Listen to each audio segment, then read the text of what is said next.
Welcome to the Scoop Podcast with Margie Eckelkamp. The Scoop Podcast is a connection point for leaders across the ag retail industry to talk trends, challenges, and business, and is a trusted advisor to the farmer. Join the conversation on the Scoop Podcast. The Scoop Podcast is brought to you by Winfield United. Maximize crop performance potential by delivering a high load of zinc, manganese, and boron in one efficient application. Max In Ultra ZMB Plus. Built for it. Learn more at winfieldunited.com. From Farm Journal, this is the Scoop Podcast, and I'm Margie Eckelkamp. Today, we are happy to welcome Hunter Carpenter to the podcast. He is Senior Director of Government Affairs to give us a policy outlook for the year ahead. Hey, Hunter, welcome to the podcast. Hey, Margie. Thanks for having me on. Well, as you know, The Scoop is the official publication of ARA. We're very proud to be able to say that. And so wanted to have you on. So as I mentioned, you can give us kind of that policy outlook. So as you guys prepare for the year ahead, advocating for ag retailers and Capitol Hill, what are some of the policy priorities? Yeah, well, this is kind of hot off the presses. Our Public Policy and Government Relations Committee met yesterday to start talking about finalizing some of our priorities for the year. Obviously, those will not be ratified until our winter board meeting. So we'll have a policy meeting and then go to the Hill and then solidify what those priorities are for 2026 with our board of directors on that Wednesday. But they are generally the same year over year. Some things will take more of a front seat. Certainly, as we look towards finding some new solutions on the labor side of things and enhancing the H-2A program, labor will be a big issue. Also protecting, modern ag technologies. That's always kind of at the forefront to make sure that supply chains are not disrupted as we try to get crop inputs to the farm gate. Transportation is probably one that's taking on the biggest role right now. You have the UP Norfolk Southern merger kind of at the table. You have trying to modernize the commercial driver's license and sort of how that process works for getting folks re-upped in that program. And then obviously we still got to get some policy objectives done on the Farm Bill side of things. So I think it's safe to say that our policies don't change much year over year, but we do try to focus our efforts on things that actually have the ability to move on Capitol Hill. Yeah. So I want to shift maybe from policy and talk a little on the legislation front. What can you share as far as what's going on with the current appropriations bills? Yeah, so we do have our Congress and our government is still operating on the January 30th deadline for the CR that was passed to keep the government open or reopen the government after the shutdown last year. So they have gotten a few appropriations bills done already. They got some done right before we went home for Christmas break, but they have passed a few out of the House this week. They've got a lot more to get done. And then obviously the Senate has to either take up those House bills and pass them or take up their own bill and then go to conference. So you're looking, today is the 14th, at just a couple of weeks to get everything done before that deadline. I think folks in both the House and Senate are confident they'll get something done, avoid that second shutdown in one 365-day period. So. Yeah, that would be definitely playing to a different rhythm. All right. So, hey, Hunter, we're going to come right back and talk more about an update from DC. And we're going to do that after this message from our sponsor. For today's Industry Spotlight, we have John Zook, Crop Protection Product Manager at Winfield United. John, how can retailers help growers build a nutrient plan that addresses micronutrient deficiency and achieve greater ROI and yield potential? Hey, Margie, that's a really good question. I kind of have a 3-bullet point rounded answer to that. And I think it always starts with picking the right field to do those trials. So it could be a field where maybe we had trouble getting yield potential. It could be a field where we had high yield potential, but we always got to try and see what works and build on it for the next cropping season. The other thing that we got to focus on is which nutrient are we going to be using on which crop at which time. So this is elemental prominence by nutrient hierarchy. Winfield United has been testing tissue samples for close to 13 years now with over 800 samples. And what we find is zinc and manganese are most efficient in early vegetation timing on corn. As we get later into corn during reproductive, VT to R4, sulfur and boron are most deficient. And then the responsive nutrients that we're finding in soybeans are sulfur and manganese. So those are some key nutrients to watch out for. One product that we like to use in that space is a Maxin product called Ultra ZMB Plus. Now, this contains zinc, manganese, and boron. We've been testing it for a few years, and a lot of our trial information says that we get anywhere from 3.5 to 6.8, 6.9 bushel, depending upon which crop and which timing we place it on. One of the unique things with ZMB Plus, it does have patented technology called corn sorb. And what corn sorb does is it increases the drying time or increases the humectancy, allowing those nutrients to break through those leaf barriers and get into the plant where those nutrients are needed the most. John, do low producing acres still need a nutrient plan? Yeah, so we could go in depth more on this, Margie, but really, I think it's important to understand that even low producing acres do need a nutrient plan. And a lot of times they still need micronutrients because micronutrients is what makes a lot of the other nutrients operate more efficiently. Excellent. And John, who should retailers talk to if they have questions about micronutrients? So we always encourage retailers or farmers to reach out to one of us, a Winfield United representative.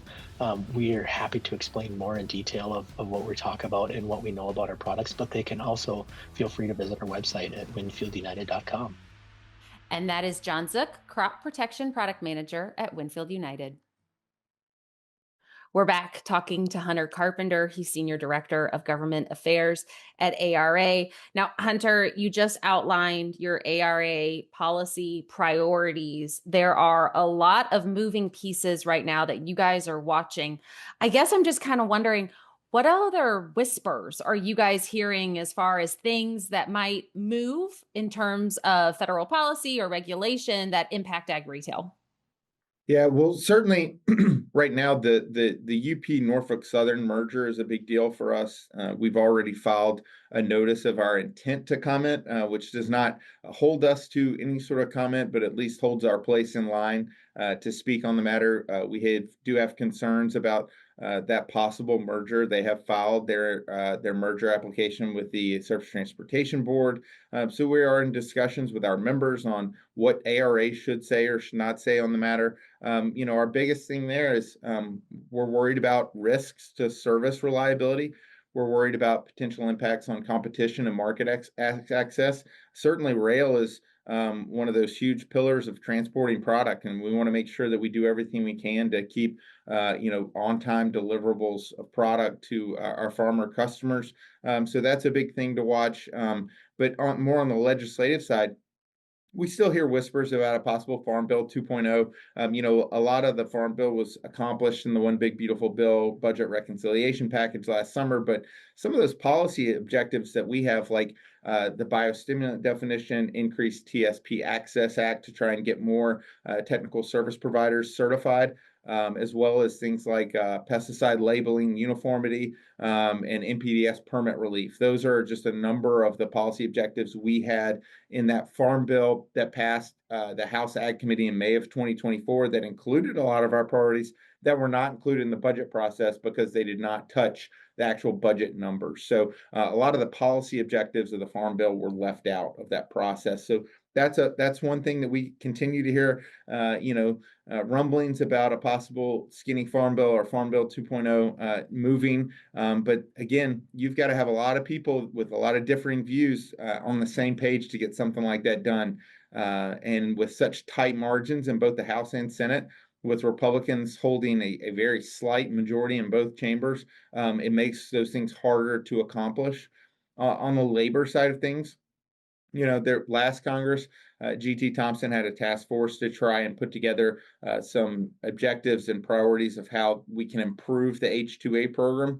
I thought that report looked great. We were very supportive of what they accomplished. That task force was chaired by Rick Crawford of Arkansas and Don Davis of North Carolina, a Republican and Democrat. So some bipartisan improvements would be super to get done in this Congress. But it is an election year, which also makes things harder to get done. because everybody in the House is running for re-election and a third of the Senate's running for re-election. That does kind of muddy the waters, so to speak. All right. So you mentioned you just met with ARA's Public Policy Committee. You guys are working toward that winter board meeting as well as the fly-in. So share with folks, when is the fly-in happening and what can attendees expect? Sure, that will be March 2nd through the 4th. We will be headquartered at the Westin here in Arlington, Virginia, but the bulk of our work will be done that Tuesday, the 3rd, in Washington, D.C. when we go to Capitol Hill. Last year, we had a little over 135 meetings with different offices on the Hill. That's a lot to accomplish and get done. So the sooner people get registered and we can start putting those Hill visit teams together, the better for us.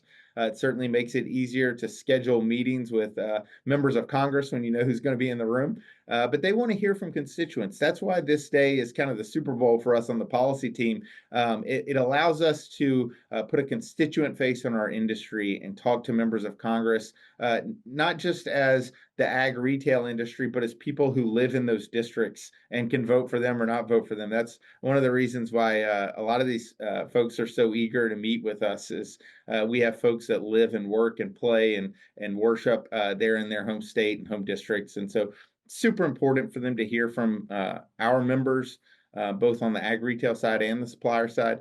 And we're super excited about the ability to go to Capitol Hill and really make our voice heard with lawmakers. So it's probably one of my favorite times of year because we really have a good sense following those meetings on what there's a possibility of getting done this year. And then we can prioritize our attention on those things that are of greatest need to our members. Excellent. So Hunter, if folks want to learn more about the fly-in, where would you direct them toward? So go to aradc.org and touch on the event calendar tab at the top. You can scroll to the bottom where the fly-in is and you can register there. There's no registration fee associated. All you got to do is get here and pay for your hotel. And we set up all those meetings in-house. So everything really is accomplished and we just want people to show up to the right room at the right time. So we can accomplish everything for them in terms of scheduling. And it really is just a great way to for them to get involved in ARA. You don't have to be an ARA member to attend the fly-in. We have a lot of our state agribusiness associations bring board members sometimes. And, every once in a while, they don't happen to be ARA members, but maybe we can get them in the boat after they see the good work we do on the advocacy side. So I encourage our folks around the country that work in the ag retail space to get in touch with us and talk to us about attendance because it really does make sure that we have a unified voice. And that's very important when you're talking with lawmakers. Well, I know second only to the annual conference, the fly-in is your biggest event that ARA organizes. So good luck as you enter the home stretch of getting all those Hill visits scheduled. Thank you so much, Margie. Excellent. Well, Hunter, thanks for joining the podcast. Really appreciate it. To all of our listeners, until we are back on the podcast, I wish you all a safe and productive season. Thanks for joining us. We'll see you again soon for another new episode of the Scoop Podcast. Be sure to like and subscribe. And remember, all episodes are available on Farm Journal TV and anywhere podcasts are found.